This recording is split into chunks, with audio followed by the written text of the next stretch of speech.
Ladies and gentlemen, please welcome Ms. Rakhi Rajani.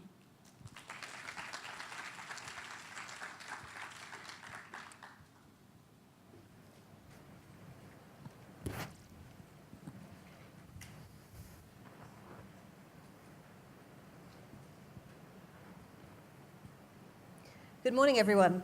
Thank you for joining us here today. So I'm going to talk a little bit about some of the key things that we're seeing in the world of hospitality, but I'm going to focus the talk a lot on what the sharing economy has taught us about guest needs and about where hospitality can focus its efforts. So before I start, a little bit about me. I'm a chartered psychologist by background, but I've always worked in design and innovation. Generally, that means I spend a lot of time spying on people and figuring out what they do and why they do, and then translating those observations into design directions. I started my career at HP Labs in Silicon Valley, looking at the Internet of Things, and since then I've done various weird and wonderful things, most recently being in charge of trends and foresights for Intercontinental, but I now work for a London-based startup doing product and service development. So, let's talk a little. As I said, I'm going to talk about some key shifts in hospitality and focus on what the sharing economy has really taught us about the virtues of being human and how that is driving what people want and need from hospitality and retail experiences today. So, I'm sure you've heard about some of these big shifts in not just in hospitality, but in the world in general. We're all talking today, in fact, a lot of the speakers will talk today about big data, mobile technology, and how that's influencing how we interact with the world, personalization, urban innovation, a big thing right now, and cultural change. All of these things are really important, and you'll hear lots of really interesting things about them today. But I want to talk about something else. And that is that hospitality is actually a human skill. It's something that we're being reminded of with companies like Airbnb, One Fine Stay, Uber, folks like that. And it's something that is now being facilitated by data, not being ruled by it. Oops. So back to basics a little. I'm not going to talk about what the sharing economy is, but how that has sparked some trends and highlighted human needs and desires, some of which are increasingly important because we've been overcome with technology. It's all about people at the end of the day. So, first thing I want to cover is what I'm going to call destination host. I think we've changed a little bit in terms of what we look for in the world as people looking to go out and find great experiences. It's less so about, I want to go here and experience the beach in the Bahamas. It might be that. There's nothing wrong with that. I'm quite happy to go do that. But actually what's happening is we're going back to inherent old world values of trust, and technology is a conduit, not a substitute for sharing. Right? We've heard all these stories about social media being the thing that people use to connect with other people, that it is the medium. It's now, I don't think, the medium anymore for connecting, but the means by which we can connect to do other things in the real world. And I think that's the really important thing here. So when we think about destinations, actually a lot of the times what we're seeing with some of the technology out there, some of the companies out there, like Airbnb, One Fine Stay, Homestay, Flatshare, Couchsurfing, all of these kinds of people, is that people are looking for other people to connect with. And the destination is no longer the place, but the destination is the host. We have to remember, we talk a lot about standards in hospitality, in the hotel world. It's a big thing. What are your standards? How do these standards translate?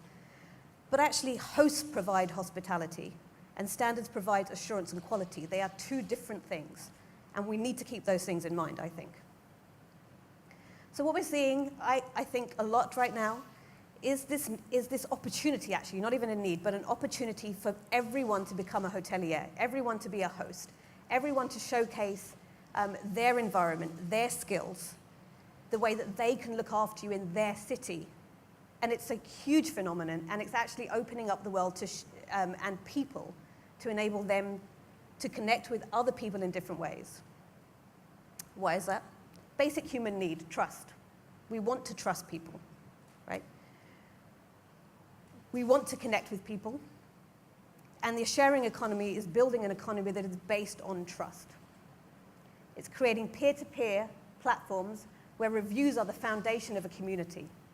By 2017, the travel industry has predicted that private travel accommodation will potentially produce about $15.4 billion in revenue.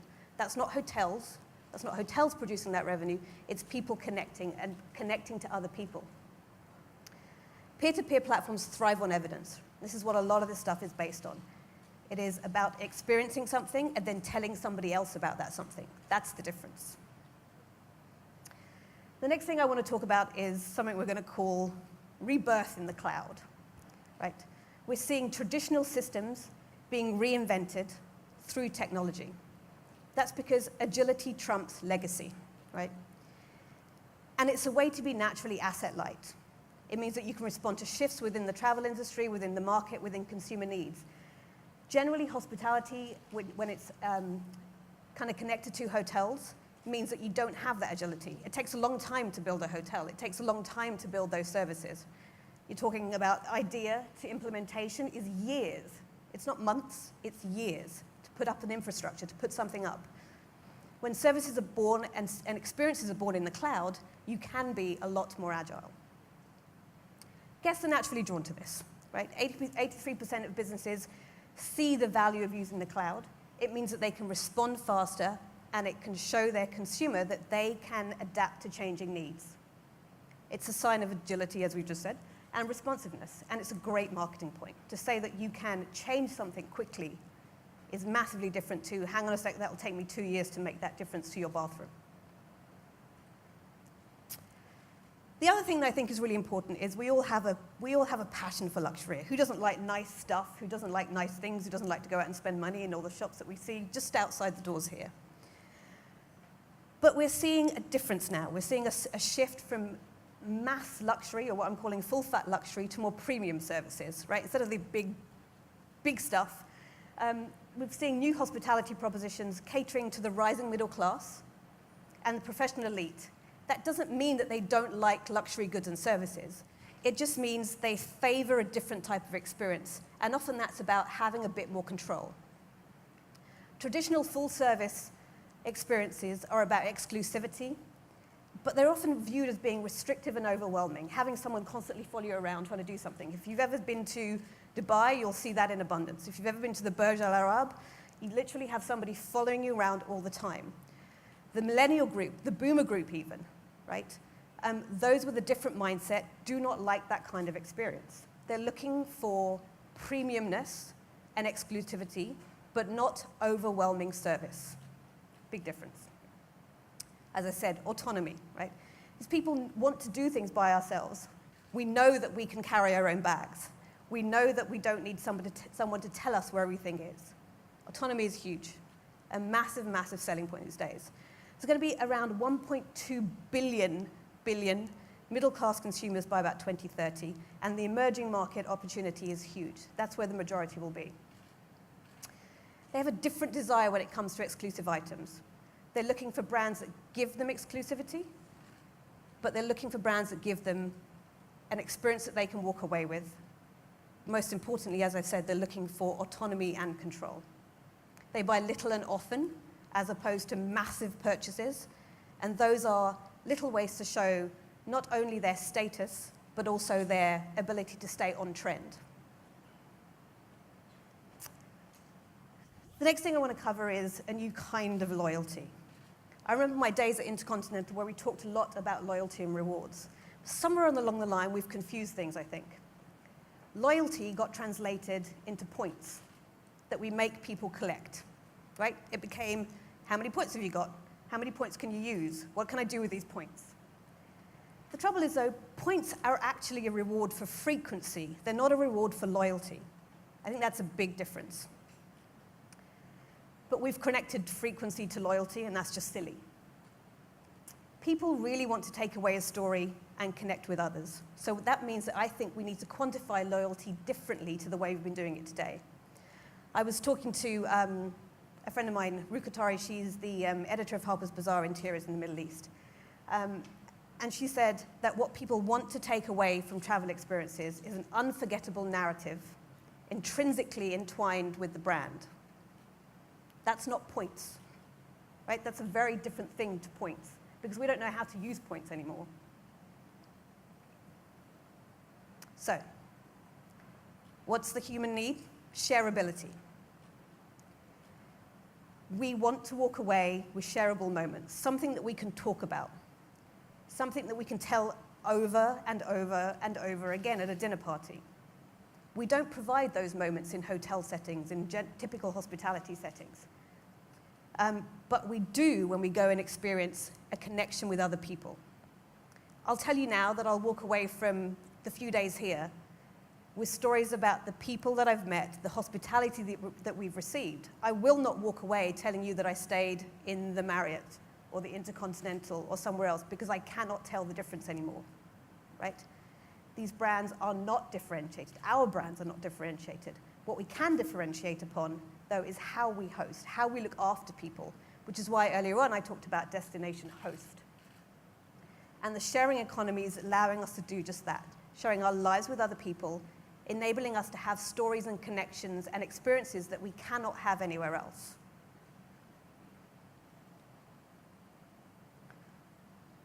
So, navigating the clutter. There is so much information out there, so much. And we talk a lot about personalization, about collecting data to know more about people, so that we can give them more options. We can tailor experiences for them. We can give them, do you want these, which one of these 42 pillows do you want, right? Which one of these 152 items on the menu do you want? I think personalization could be a bit of a red herring, and curation is actually more important and more compelling. Travelers now are looking to experts and trusted peers for recommendations, and they want to reduce choice. It's not about giving people more choice, it's about reducing that choice.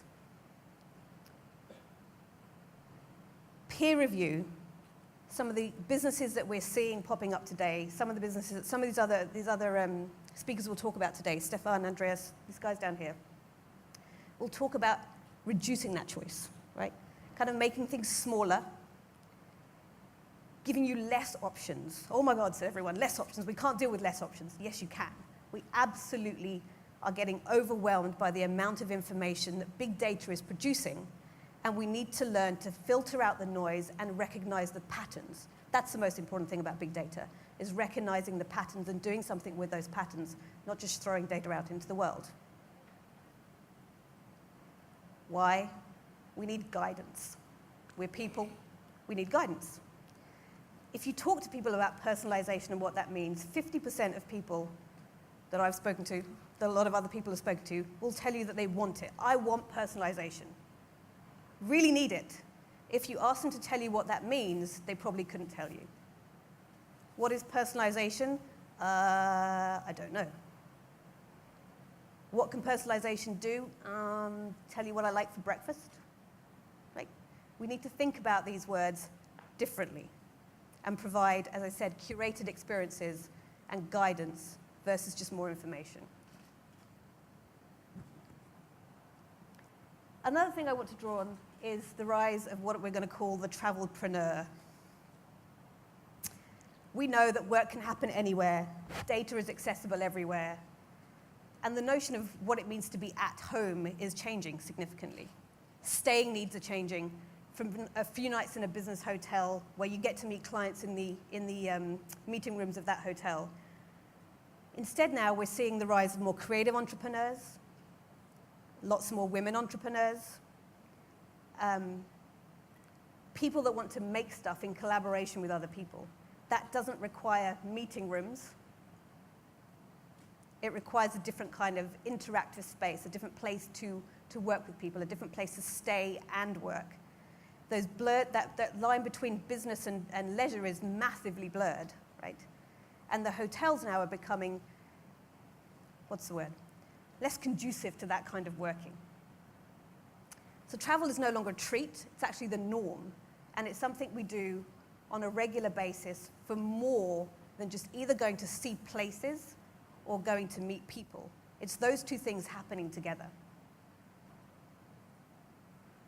massive desire for wanderlust. Who doesn't want to travel? It's now supported as work-life barriers are further removed from each other. And we're seeing a massive uplift, up to, I think the number of 10 million plus women-owned firms is increasing by 57%. That means we have a lot of opportunity as hoteliers, as people in the hospitality business, to cater to a new kind of traveler, a new kind of person who has different needs and desires. And being nomadic is actually a scalable business advantage. I've talked a little bit about destinations, and we talk about that a lot, actually. Destinations are a place you go, right? I think, though, that actually what we're seeing now is a desire to kind of see and experience design, massively so. This is why this week is so important, as a way to experience the world, places, and other people's lives. Places like One Fine Stay, Airbnb, I keep referring to those guys because they are the biggest names in hospitality in the sharing economy, make a huge deal about photography. And hosts are actually paying more attention to the design elements of their homes versus just having stuff there. It's a way for people to showcase their personal taste. And it's actually a differentiating factor. I was talking to a young architect recently. He said he uses Airbnb as a way to spy on other people and as a way to look at architectural features and experience them in other people's homes.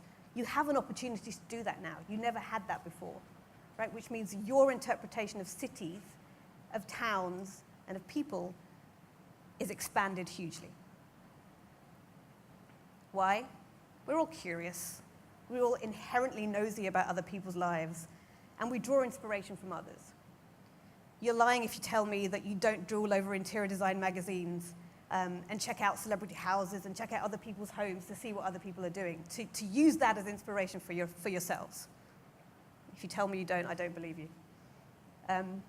You can't tell me that you don't want to wander around somebody else's home once they've just moved into a new place to see what they've put where. Did they buy their furniture from IKEA? Did they buy it from Habitat? Where did they get it from, right? We're all nosy. We look to others and we point and say, no, I want that. Great, we can now. So actually, I think the opportunity for us here is in search and in how we search differently. At the moment, it's all about search for features, search for things, right? Search based on a requirement that I have, not search by inspiration. If I look now at, I was looking at One Fine Stay the other day. I didn't care where I went. I wasn't looking at the destination. I wasn't looking at going to LA or New York or London. I was actually looking at beautiful houses around the world and picking places to go based on that versus the end destination. It's very different if you're a business traveler, you need to go somewhere. But when you're looking for somewhere to go, when you're looking for inspiration, when you're looking for a way out of your everyday, we can now take advantage, or we should take advantage, of new opportunities for search that are driven by things other than the features we look for on a day-to-day basis. I also think it's an opportunity for cities to think about how they brand themselves based on the design talent of the individuals that live there, as opposed to the design talent of big-name designers. The other thing I want to talk about, we hear a lot about Gen X, Gen Y, Gen Z, boomers, all of these kinds of guys. And I think we've mistaken a generational trait for a mindset. Right? Exploring new things, having adventures, trying out new things, mobile devices, accessing data has all been associated with the millennial generation. It should be associated with the millennial mindset. That's a different thing. It's not a generational nuance. There's a link down there. If you write that down and go check it out, it's a little thing on the web which can tell you how much of a millennial you are. It's quite interesting. It's a bit tacky, but never mind. It's interesting because actually a lot of non-millennials score higher in millennial traits than actual millennials. My score is something like 83. Therefore, I'm a millennial. I'm not actually, but that would be great if I were. But go check it out. It's really interesting. It's not just millennials who like to travel, right? The hospitality industry is very focused on catering for the millennial generation.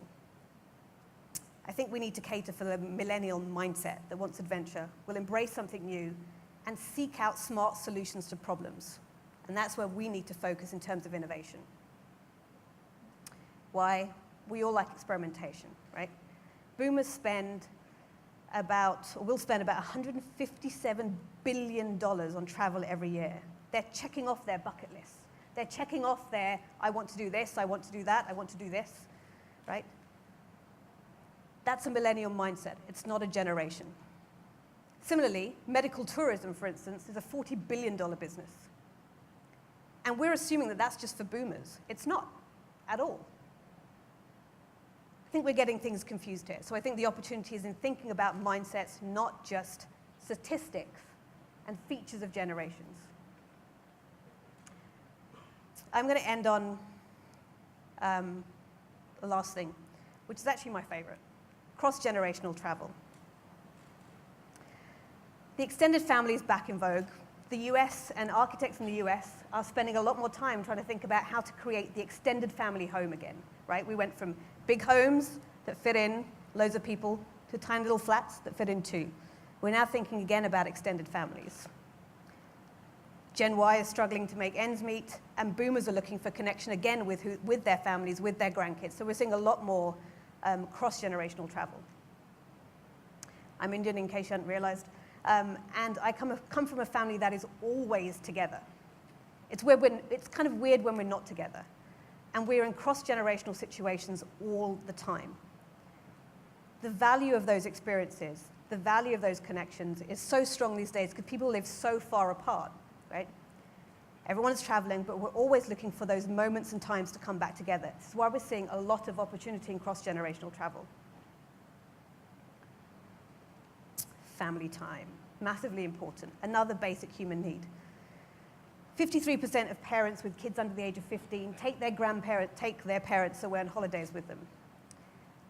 But what's little talked about is the fact that often it's the grandparents that are actually funding these holidays, right? They're paying for them. Yes, let's all go on holiday. Great. Will you pay? Yeah, sure. Then we can all hang out together, right? The opportunity, the hospitality opportunity for family time is significant, perhaps even reaching beyond the opportunity for things like medical tourism, I think. And it's not just about making bigger rooms or connecting rooms and things like that. All of those things are important.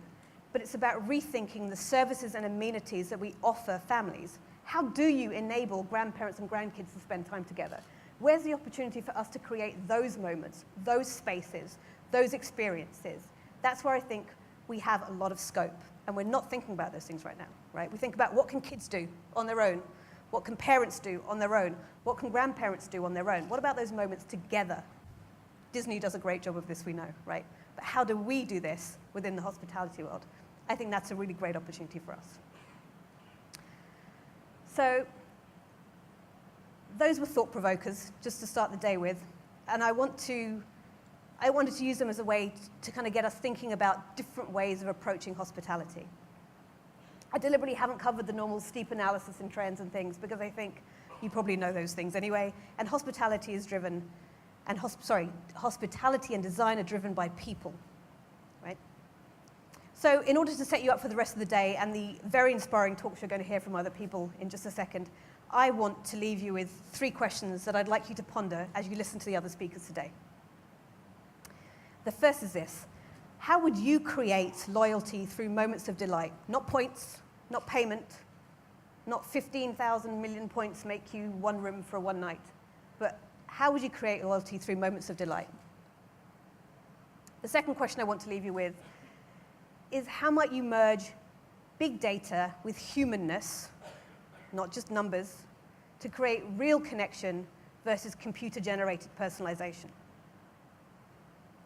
And the third question I want to leave you with is a question to ask you this: what new types of travelers are you seeing for whom you can create a differentiated customer journey, a differentiated experience?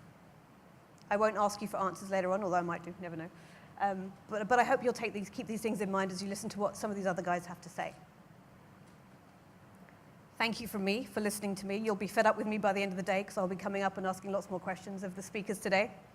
But before I go, I just wanted to say a huge thank you to the Knowledge of the Design Week team, the Hong Kong Design Center, the Hong Kong Design Institute, and the Polytechnic plus all of the event management team. I think nobody will disagree with me in saying that when we walk away from here today, it will be having had an amazing hospitality experience. So thank you. And very quickly, an introduction to some of the people you're going to meet throughout the rest of the day. I don't know if you can see that. Can you see that? You can see that. Perfect. So Andreas will talk about the Daft Park Hotel, and very specifically hospitality in public spaces. An amazing project. I love it. It's great. You're going to see some a different take on what it means to have a room, not in a big building. It's perfect. Stefan will talk about decoding minds and how big data helps us create and design. Matthias and Frida will talk about nation branding and branding a country in the digital age. This is a whole other ballgame. Later on this afternoon, Brian will talk about experiential social dining and his project, The Dinner Lab. Fascinating experiment in how to kind of co-curate and crowdsource a menu. Jin Hyun will talk about hijacking the senses, and you'll see some amazing products that merge taste with tactility. And finally, Chris will talk about renovation to innovation and how we rethink hospitality. That's me, and we'll see you later on. Thank you.